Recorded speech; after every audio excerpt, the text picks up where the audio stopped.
The Law of One seems to use a lot of text which isn't used pretty often in our society or in this day and age.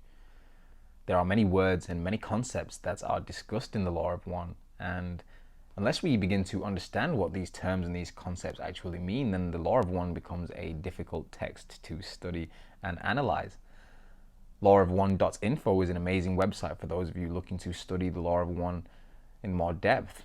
There is a keyword search bar on there, and so you can optimize your studying by simply putting in keywords, words that you might hear me refer to when I'm speaking about the Law of One.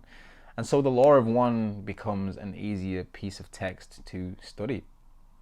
How important is it to understand the Law of One? Well, I've already referred to the Law of One as an ascension Bible, a key piece of text to our awakening.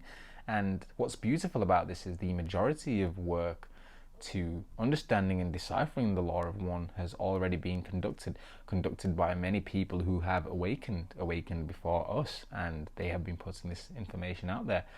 An example of one of these individuals is David Wilcock.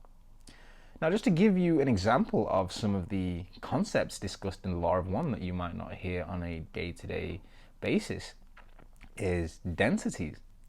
The Law of One refers to dimensions as densities, and so anytime you see the word density or densities in the Law of One, no one understands that they are referring to dimensions.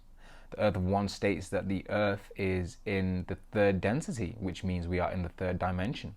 However, the Law of One also talks about how the Earth will eventually ascend to the fourth density and the fifth density. And so really the Law of One is a piece of text which goes into great depth about the existence of other dimensions in our universe. What's even more interesting is that there is a lot of scientific research in this day and age that has proven the existence of other dimensions or other realities.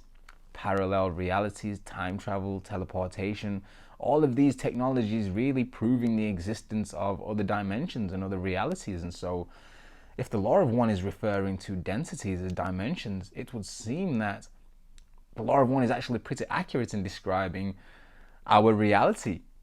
For a channeled piece of work that was conducted in the 1980s, the Law of One also seems to predict many events and happenings of our day and age. And so we can refer to the Law of One as almost a book that has predicted our future, which is also why the Law of One is an important piece of study when we are looking to expand our awareness, expand our consciousness. If you are new to studying the Law of One, then my advice would not be to not be intimidated by the big words and the concepts.